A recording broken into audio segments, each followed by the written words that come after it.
Hello friends, எல்லாரும் எப்படி இருக்கீங்க? இன்னைக்கு இந்த வீடியோவில் தமிழ் சினிமா இண்டஸ்ட்ரி சம்மந்தப்பட்ட பரபரப்பான அண்ட் சுவாரஸ்யமான ஒரு சில விஷயங்களை பற்றி தாங்க பார்க்க போகிறோம். வாங்க பார்க்கலாம். கிட்டத்தட்ட 40 வருஷங்கள் கழிச்சு சூப்பர் ஸ்டார் ரஜினிகாந்தும் உலகநாயகன் கமலஹாசனும் ஒன்றா சேர்ந்து நடிக்க போகிறாங்க. ஆனால் அவங்க நடிக்க போகிறது சினிமாவில் இல்லைங்க.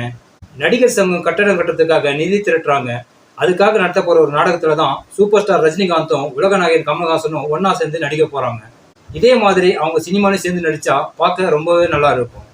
அடுத்ததாக பார்த்தீங்கன்னா, நம்ம தளபதி விஜய் இந்தியாவிலேயே 2வது நடிகராக பாலிவுட் ஆக்டர்ஸ்க்கே டஃப் கொடுத்துருக்கிறதா ஒரு வைரல் நியூஸ் பரவிட்டு இருக்கு. அது என்னங்கிறத பார்க்கலாம். இந்த வருஷம் வருமான வரி கட்டின இந்திய நடிகர்களே தளபதி விஜய் 80 கோடி ரூபாயை வருமான வரியாக கட்டி 2வது இடத்தை பிடிச்சிருக்கிறாரு. Bollywood actor superstar Shah Rukh Khan 92 கோடி ரூபாயை வருமான வரியாக செலுத்தி முதல் இடத்தை பிடிச்சிருக்கிறாரு.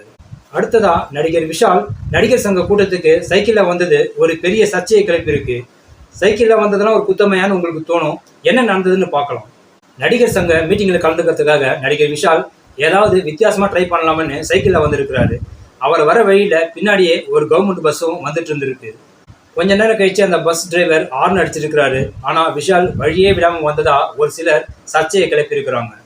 ஆனால் விஷால் சைட்லேருந்து என்ன சொல்கிறாங்கன்னா, பஸ்ஸுக்கு முன்னாடி சைக்கிளில் வந்தது உண்மைதான், அந்த பஸ் டிரைவர் ஹார்ன் அடிச்சதும் வழி விட்டதெல்லாம் சொல்கிறாங்க. கட்டத்துறைக்கு கட்டம் சரியில்லைன்னா இப்படி தான் நின்னா குத்தம் நடந்தா குத்தம்னு ஏதாவது சொல்லிட்டு இருப்பாங்க. சரி, நாம அடுத்த நியூஸை பார்க்கலாம்.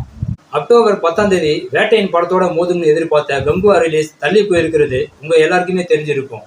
இப்போ லேட்டஸ்ட்டாக கங்குவா டீம்லேருந்து வந்திருக்கிற தகவல் என்னென்னா, இன்னும் 2 மாதத்துக்கு கங்குவா ரிலீஸ் ஆகிறதுக்கு சான்ஸே இல்லைங்கிற மாதிரி தான் சொல்கிறாங்க.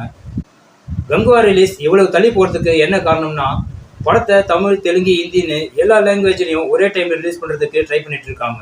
அதனால் எல்லாம் கரெக்டாக செட் ஆகிற மாதிரி ஒரு டேட்டை ஃபிக்ஸ் பண்ணிவிட்டு அஃபிஷியலாக அனௌன்ஸ் பண்ணுற ஐடியாவில் இருக்காங்க. அநேகமாக நவம்பர் லாஸ்ட் இல்லைன்னா டிசம்பர் 1 கங்குவா ரிலீஸ் ஆகிறதுக்கு சான்சஸ் இருக்குது.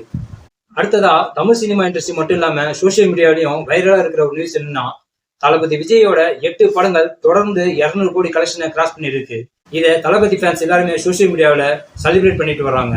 தளபதி விஜயோட greatest of all time September 5ஆம் தேதி ரிலீஸ் ஆகி சக்ஸஸ்ஃபுல்லாக ஓடிட்டு இருக்கு. இந்த படம் 200 கோடி கலெக்ஷனை தாண்டினதும் தொடர்ந்து தளபதியோட 8 படங்கள் 200 கோடி கலெக்ஷனை தாண்டிட்டதா தளபதி ஃபேன்ஸ் எல்லாருமே சோஷியல் மீடியாவில் வைரல் ஆக்கிட்டு வராங்க. அதனால தான் தளபதியோட மார்க்கெட் படத்துக்கு படம் ஏறிக்கிட்டே இருக்கு போல. Okay friends, greatest of all time படத்தை யார் யாரெல்லாம் பார்த்துருக்கீங்க, உங்களுக்கு படம் பிடிச்சிருக்கா, கமெண்ட்டில் மறக்காமல் சொல்லுங்கள். நெக்ஸ்ட் வீடியோ சந்திக்கலாம். ஓகே, தேங்க்யூ, பாய்.